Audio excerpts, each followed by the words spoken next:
이제 2부로 본격 시작을 해볼까 합니다.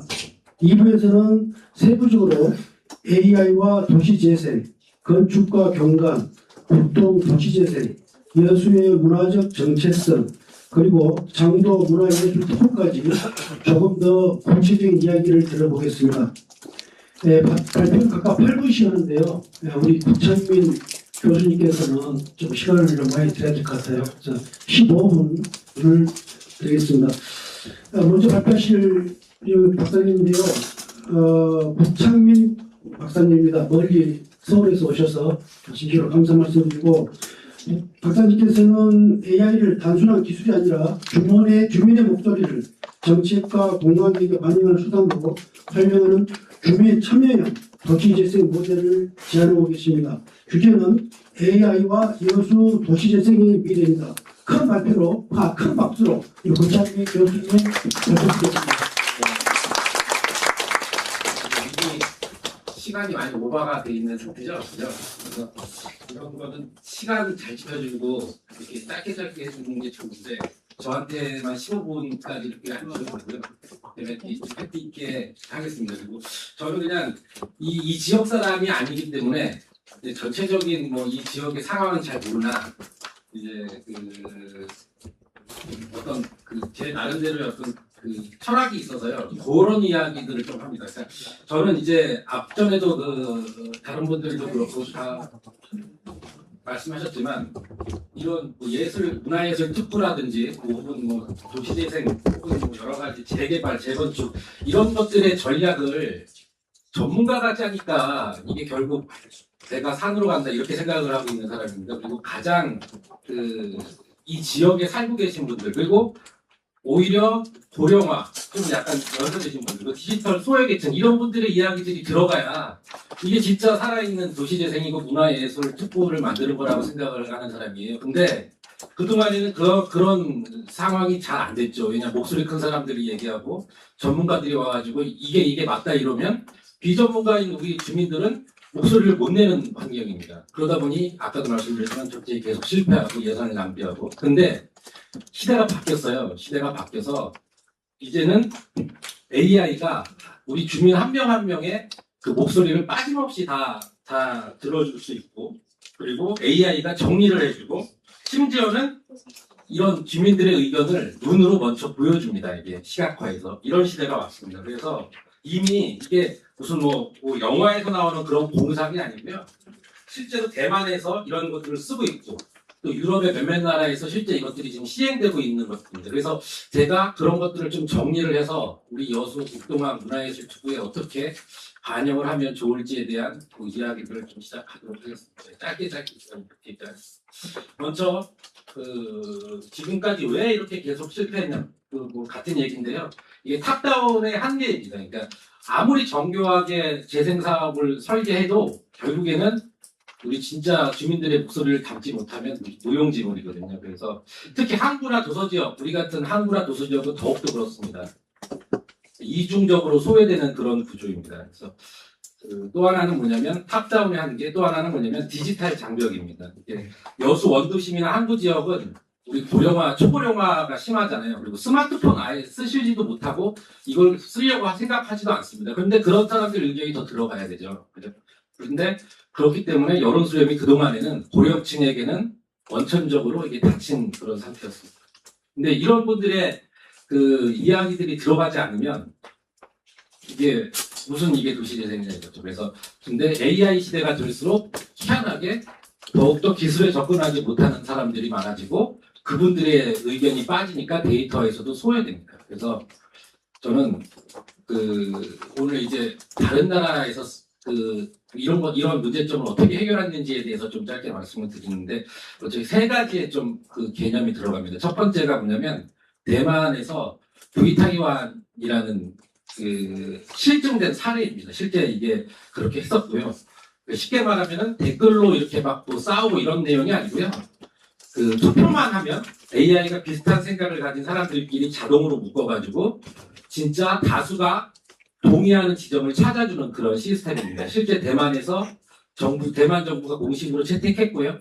2015년부터는 뭐 여러 가지 사례 중에 우버라는 해외에서 그 들어오는 택시 뭐 그죠? 저 자가용 택시죠. 오버 갈등에서 실제로 이런 사례들이 합의를 이끌어낸 전례가 있습니다. 또 하나가 뭐냐면 또 하나 말씀드릴 게 이제 어버니스트 AI라는 건데 이것도 마찬가지로 실증된 내용들입니다. 이것도 저희가 눈 앞에서 바로 AI가 그 자리에서 우리가 생각하는 것들을 그려주는 도구입니다. 쉽게 얘기해서 여기에 나무를 심으면 좋겠다라고 말하면 어디에 나무를 심으면 좋겠다 그러면 나무가 심긴 사진이 화면에 즉시 나타나는 이제 뭐 그런 건데 그 북유럽 헬싱키와 탈린 지역에서 실제 이게 지금 워크숍에서도 쓰인 사례들이 있고요. 세 번째가 이제 디지털 트루크라는 건데 이거는 아직 실증된 건 아니고 지금 현재 예비 단계입니다. 그래서 이게 도시를 가상현실처럼 아예 만들어서 직접 걸어다니면서 미리 살아볼 수 있게 하는 건데 핀란드 트루크라는 곳에서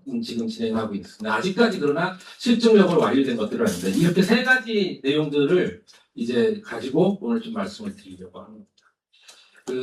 물론 이제 이게 검증 수준이라든지 뭐 실제 뭐 예산이라든지 이런 것들이 아니기 때문에 이걸 가지고 당장 뭐 내부 사자 이렇게 할 수는 없는 거고요. 어찌되었든 연구의 모델을 제가 제안 드리는 거라서요.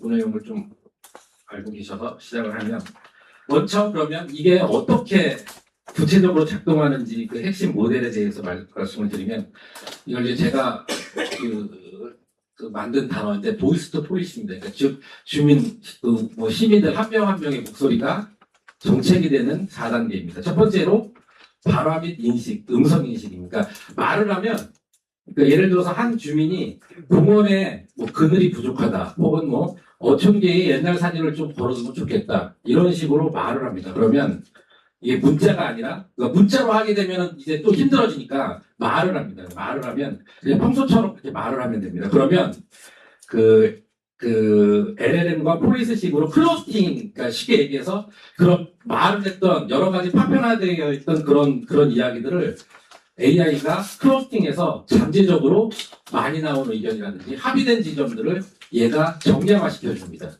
그러면 아까 세 번째 얘기했던 얼바니스트 AI입니다. 얘가 그러면 그렇게 합의된 도출된 내용들을 눈으로 우리가 시각화할 수 있도록 그렇게 사진 위에 즉시 공원의 그늘을 그늘을 만들기 위해서 나무를 그린다든지 이렇게 렌더링을 해서 그 자리에서 확인하고 수정할 수 있는 그 3단계 그 렌더링 단계이고요. 그리고 마지막으로는 보시면 정책을 과제화합니다. 그러면 이 AI가 검증된 요구사항이 정량적 정책 과제 목록으로 이렇게 변환이 됩니다. 그래서 조례라든지 예산 근거 자료의 초안을 AI가 만들어 보는 겁니다.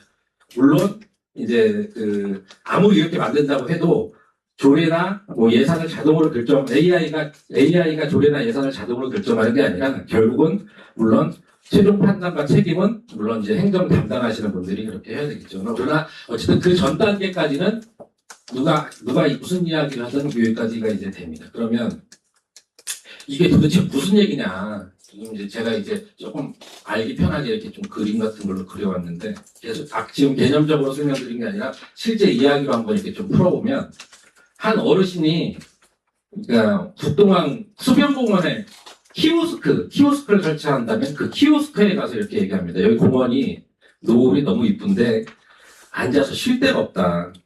그래서 그늘막이나 뭐 벤치가 좀 넉넉했으면 좋겠다. 이렇게 이야기하면 이 키오스크가 지금 AI에서 이 말이 음성 인식을 거쳐갖고 텍스트로 바뀌고요.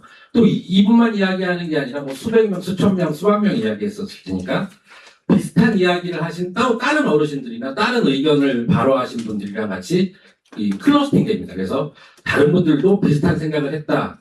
이렇게 해서 이게 정책 방식의 합의를 도출하기 위해서 이제 이런 것들이 이제 되고요. 그 다음에 그러면 얘가 뭐라 그러냐면 그 다음은 다수의 공통 의견이 그늘막과 벤치 추가 설치라는 그런 요구로 이게 이렇게 쉽게 얘기해서 뭐 단어화되고 문장화됩니다. 그러면 이게 아까 말씀드렸지만 북동항의 수변공원의 실제 사진 위에 이게 렌더링이 됩니다. 즉시 렌더링이 돼서 비포와 애프터 사진처럼 그리고 파라솔과 벤치가 놓인 모습이 그 자리에서 바로 이렇게 확인하실 수 있게 이렇게 됩니다. 그리고 말로 하니까 이게 바로 보이는 겁니다. 이게 바로 아까 지금 얼바니스트 AI라는 그 지금 다른 나라에서 하고 있는 그리고 이제 마지막 단계가 뭐냐면 그럼 이 요구들이 그냥 이렇게만 되는 게 아니라 정책 권고안으로 정리돼서 북동항 수변공원에 그늘막 5개소, 벤치 20개소 설치, 그리고 예산 배정, 뭐 어떻게 이렇게 실행 단계로 이렇게 이어집니다. 그러니까 주민의 목소리가 실제 정책으로 이런 형태로 이제 확정이 될 수 있는 이 모델입니다. 그러면 북동항에서 이걸 도대체 어떻게 구체적으로 좀 적용을 해야 되냐 이거죠. 그러면 지금 제가 이제 받은 과제가 북동항 수변공원 그리고 장도의 진섬다리, 소보동동다리 이 세 곳인데요.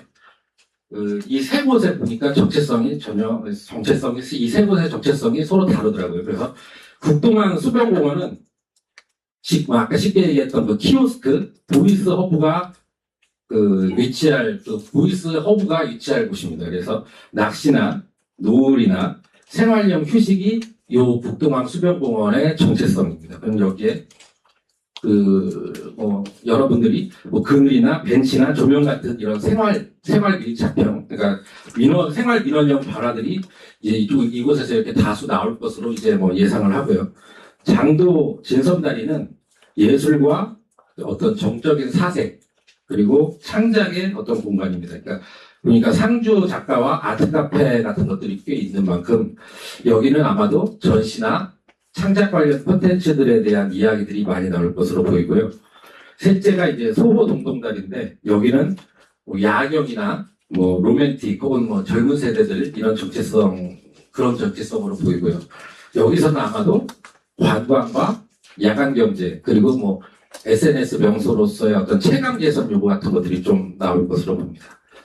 네. 중요한 것은 이제 이건데 각 거점의 서로 다른 정체성이 아까도 말씀드렸던 북동항의 보이스 허브의 콘텐츠 배치와 질문 설계 전략의 근거가 되고 예를 들어서 장도에서는 어떤 전시가 좋을지 묻고 동동다리에서는 야간 안전과 경관 질문을 우선 배치하는 그런 예를 든다면 그런 식입니다. 실제 하드웨어에 대한 이야기들을 좀 말씀드리면 사실 이 부분은 조금 이렇게 기술적인 부분들이라 여기 지금 제가 보니까 이건 조금 이해하기 어려우실 것 같긴 한데 이건 이렇게 제가 아무리 쉽게 설명해도 이건 조금 기술적인 부분이라 좀 나중에 필요하신 분들은 이제 여기 책자에 있으니까 이건 넘어가도록 하겠습니다. 그래서 그러면 도대체 제가 이렇게 제안하는 게 도대체 뭐가 다른 거냐. 기존에 지금 했던 거랑 비슷한 것 같은데 혹은 뭐가 다른 거냐 이래서 표로 한번 정리를 해봤는데요. 그동안의 이제 전통적인 방식은 아까도 말씀드렸지만 전문가들의 전략 혹은 직관 그리고 이제 정책 입안자들의 이런 탑다운 방식으로 기획을 해서 서면이나 오프라인 공청회 같은 것들로 참여를 받습니다. 그런 것들로 근거를 얻죠.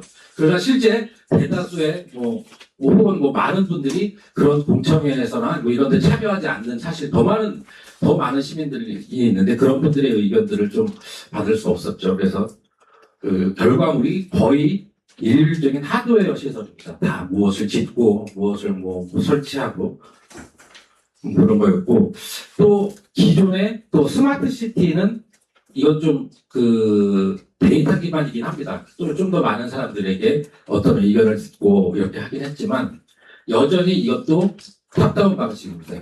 그리고 또 더욱더 문제가 뭐냐면 참여 채널이 스마트폰 앱이나 혹은 홈페이지의 어떤 민원이라든지 그러니까 이것도 IT 친화적인 사람들에게만 관련이 있는 거지 실제로 그러다 보니까 목소리 크고 IT 친화적인 젊은 세대에 좀 치우쳐 있습니다. 근데 제가 말씀드리는 AI 보이스 거버넌스 저는 이렇게 얘기를 하는데 이거는 한 명 한 명의 이야기들이 들어가 있는 바텀업입니다. 그래서 참여 채널이 스마트폰 전혀 사용하지 않으셔도 상관없는 음성 대화형 아까 키오스크 그런 데에서 그냥 이야기하시는 것들을 이제 받아들이는 것들이고 핵심 대상층이 초고령층과 디지털 소외계층입니다. 그리고 결과물이 주민 체감형 정책이라든지 공간 디자인, 그러니까 무엇인가를 설치하고 만들고 이런 어떤 하드웨어적인 어떤 그런 것들이 아니고요. 정책과 공간 디자인을 결과물로 이렇게 합니다. 핵심 전환이 실질적으로 보면 참여의 형식적인 평등이 아니라 실질적인 평등, 그리고 지금까지 소외되었던 계층이 오히려 정책의 출발점이 되는 그런 내용입니다. 물론 이제 이게 당장 안 됩니다. 이거 한계가 좀 있습니다. 한계가 좀 있는데, 이거 한계에 대한 것들도 보시면 짧게 하면 근데 이제 이게 일단은 개인정보라든지 민감정보, 또 고령 이용자들의 어떤 동의 이런 것들이 좀 확보되어야 하는 그런 부분들이 좀 있고, 그리고 이제 키오스크라든지 이런 설치 비용들, 이런 비용 수정을 아직 제가 정확하게 하지 않았습니다. 그런 좀 한계들도 있고요. 그리고 그 외에도 몇몇 좀 한계들이 있는데 이것도 크게 중요한 내용은 아니니까 좀 넘어가도록 하겠습니다. 그래서 이제 이런 정책들이 결국에는 북동항에서 한번 파일럿으로 한번 해보자. 그리고 2단계는 극동항이 아닌 검은도라든지 낭도, 손죽도 같은 여수의 유인도로 좀 한번 확장을 한번 해보자. 그쪽에 이제 거기 살고 계시는 분들 생활 SOS 네트워크를 좀 해보자.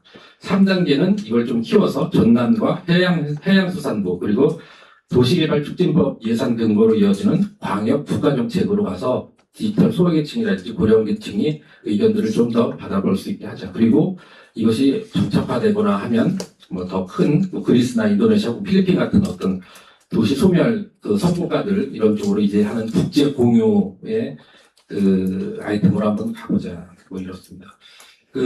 전제가 분명한데요. 북동항은 육상에서 이제 상시 접근 가능한 도심의 어떤 항구고, 유인도는 여객선으로만 접근할 수 있습니다. 그래서 접근성과 인프라 조건이 근본적으로 다르다는 것들을 일단은 조금 먼저 이야기를 해보겠습니다. 그래서 제가 좀 마무리를 하면 저는 이제 이렇습니다. 그러니까 말 소리는 이미 사실은 정책이 될 준비가 충분히 되어 있었는데 그동안에는 이제 그것들이 좀 어려웠었죠. 근데 이제 AI라는 시대, 그리고 지금 하루가 걸쳐서 이렇게 하루 다르게 이렇게 발전하는 AI 기술로는 이제 앞으로 이 소리를 정책으로 만들 수 있는 시대가 이제 거의 다 왔다라고 보고 있고요.